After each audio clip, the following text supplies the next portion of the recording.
1852양 봅시다. 죄는 매우 다양하다. 성서는 여러 가지 죄를 열거하고 있다. 갈라디아서 5장 19절에서 21절의 내용입니다. 육정이 빚어내는 일은 명백합니다. 곧 음행, 추행, 방탕, 우상숭배, 마술도 들어가 있네요. 마술, 원수 맺는 것, 아주 증오하는 거죠. 그 다음에 싸움, 시기, 분노, 이기심, 분열, 당파심. 이 당파심도 무시 못하죠. 요즘 이 사회에서 정말 당파심, 어떤 신부님파, 어떤 신부님파, 뭐 보좌 신부파, 주임 신부파, 수녀님파, 사목회장님파, 부회장님파, 무슨 파, 정말. 그래서 은근히 막 비꼬고, 은연중에 은연중에 약간 안족식으로 이렇게 직접적인 죄는 아닌데 죄로 이끌고 은연중에 막 유도하고, 당파심, 이게 당파심이죠. 질투, 술주정, 이것도 들어있어요. 술주정. 예, 줄 치십시오, 형제님들. 예, 형제님들 줄 치십시오. 술주정, 진하게. 그 다음에 흥청되며 먹고 마시는 것. 와, 이것도 있습니다. 흥청되며 먹고 마시는 것. 그 밖에 그와 비슷한 것들입니다. 내가 전에도 경고한 바 있지만 지금 또다시 경고합니다. 이런 짓을 일삼는 자들은 결코 하느님 나라를 차지하지 못할 것입니다. 저 이거 듣고 진짜 놀랐어요. 결코 이런 일을 일삼는 사람은 결코 하느님 나라 못 간대요. 이게 제 말이 아니라 갈라디아서 5장 19절에서 21절의 말씀이라니까요. 좀 놀랍지 않습니까? 몰랐죠. 이런 복음이 있는지도 몰랐죠. 그냥 읽어도 그냥 쉽게 읽어버렸는데 오늘 읽으니까 새롭지 않습니까? 와, 진짜 술주정도, 와, 진짜 술주정 좀 남편을 위해서 기도를 많이 해야 되는데, 혹시 술주정 한다면, 저도 술을 하잖아요. 개인적으로는 물론 저 술주정은 못 봤을 거예요. 저도 개인적으로 술주정을 제일 싫어합니다. 저는 만약에 뭐 사적인 얘기인데 이건 커트 나중에 삭제해 주십시오. 나의 말이 나왔으니까 하는 말인데, 한번 술을 하잖아요. 그러면 만약 그 사람이 술주정이 좀 심하잖아요. 그러면 전 진짜 다시는 안 합니다. 피다님 절대로 안 합니다. 절대로. 근데 저도 모르죠. 술을 먹다 보면 할지도 모르죠. 근데 많이 먹는 건 안 좋은 것 같아요. 술은 정말 술을 먹을 때 절제할 줄 모르면 술은 안 먹어야 된다고 생각합니다. 왜냐하면 술은 죄를 짓게 만드니까. 절제를 잃어버리는 술은 죄로 이끄는 것 같아요. 죄로. 항상 정말 중요한 것 같아요. 술은. 그러니까 개신교 신자들이 천주교 신자를 비난하는 일리가 있어요. 너무 많이 마시거든요. 너무 많이. 진짜 너무 많이 마셔요. 일리 있습니다. 개신교 신자들 그건 정말 일리 있어요. 천주교 신자들 비난하는 거. 특히 레지오 말이 한국 장난 아닙니다. 자매인들 스트레스 레지오 하지 마라 그래요. 술 때문에. 레지오만 하면 2시, 3시 온다니까요. 레지오 떡이 돼가지고 그것도.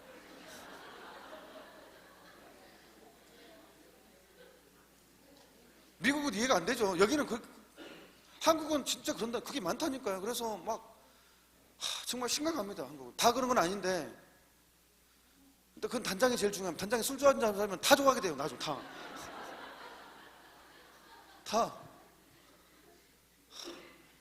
그래서 자매님들 불평이 참 많습니다. 결국은 그 팀은 진보가 안 돼요. 진보가. 성장이 안 됩니다. 결국은 인간적인 친목단체가 돼버리는 거예요. 신부님 레지오가 성화되려면 이런 것도 있어야 되죠. 물론 인정합니다. 분명히 필요하긴 한데 나중에는 부가 주가 돼버리는, 그게 문제죠. 술은 정말 우리에게 어떤 나름대로 삶의 어떤 활력을 줄 때가 있어요. 또 사람을 친근하게, 긍정적인 요소가 분명히 있습니다. 주가 되면 안 되잖아요. 우리 신앙의 모임에서 더 구워주는 어떤 이렇게 불을 붙여주는 역할을 해야 되지. 그게 주가 돼버리는 이 문화가 분명히 문제가 있습니다. 정말. 근데 여기는 좀 덜한 것 같아요. 미국은. 한국은 심각합니다. 정말 심각해요. 성모님이 얼마나 가슴 아프겠어요. 성모님 이름으로 모인 군대가 오히려 술이 더 막 늘고 완전히 그냥 당신 목적이도 주에는 2차에 더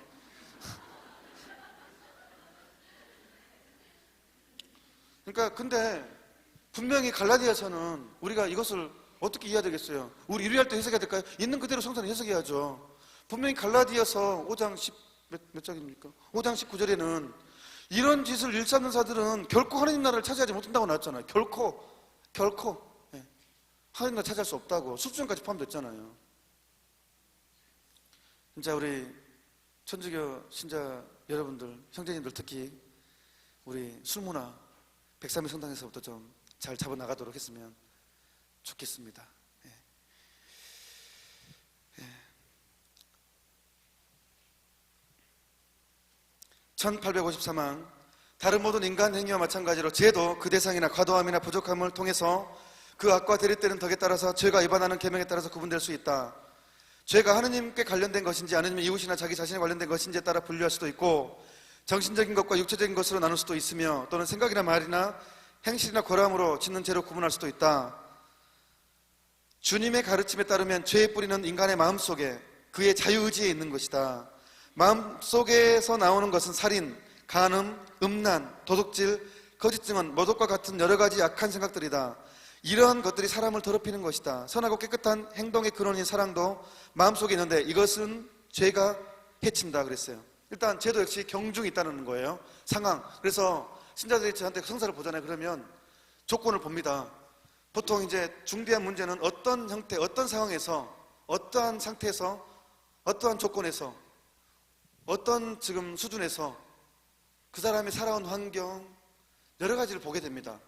그 사람의 살아온 환경과 그 사람의 상태, 여러 가지를 종합해서 판단을 하죠. 아, 그럼 이 사람은 이렇게 하는 게 좋겠다. 이게 무조건 바로 그렇게 하지 않습니다.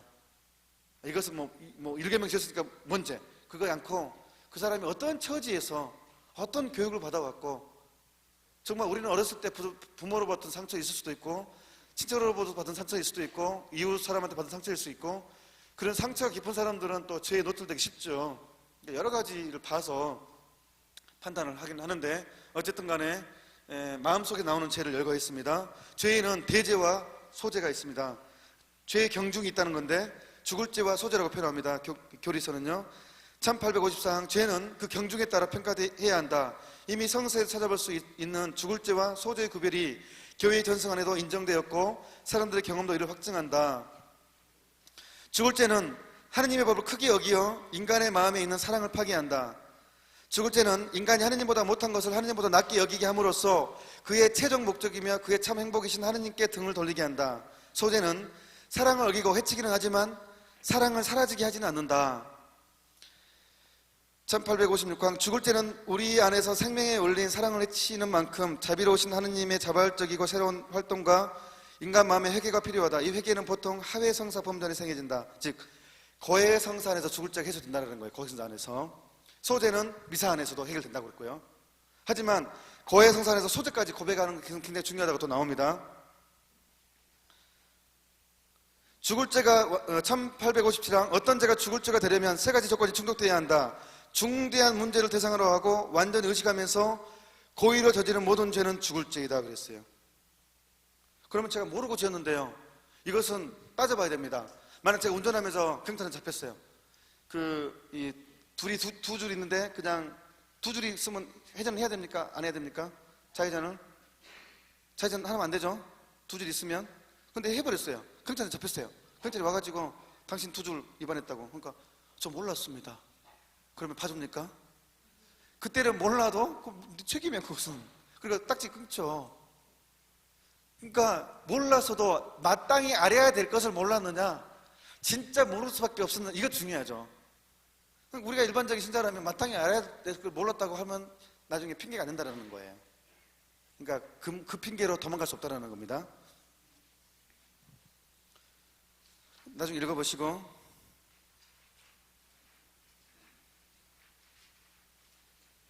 소재에 넘어가겠습니다. 1863항 꼭 이거 꼭 읽어보셔야 됩니다. 내가 내일 다음 주까지 끝내려고 하니까 정신이 없습니다 지금. 1863항 소재는 사랑을 약화시키고 창조된 재화에 대한 지나친 애정을 나타내며 윤리선을 실천할 때 영혼의 진보를 방해하며 잠벌을 받게 한다. 깊이 생각한 뒤에 지었으며 뉘우치지 않은 소재는 차차 죽을 죄를 짓고자 하는 마음을 가지게 한다. 소재가 쌓이면 큰 죄를 짓게 된다는 거예요. 그러나 소재는 하느님과 맺은 계약을 파기하지는 않는다. 소재는 하느님의 은총으로 인간적으로 속죄할 수 있다. 소재는 성화하거나 하느님처럼 만드는 사랑과 은총과 사랑을 잃어버리게 하지 않으며 따라서 영원한 행복도 박탈하지 않는다. 그러니까 소재 짓고 죽으면 지옥 가지 않는다는 거예요. 죽을 죄라는 것은 이 죽을 죄를 짓고 죽으면 지옥 간다는 뜻입니다. 그러니까 위에 있잖아요. 대죄로 인하여 생기는 결과가 무엇입니까? 죽을 죄가 대죄입니다. 죽을 죄로 인하여 생기는 결과는 은총과 모든 공로를 다 잃고 지옥의 영원한 벌을 받게 되는 것입니다. 그러니까 죽을 죄를 짓고 가면 안 되는 거예요. 지옥 가는 것이니까.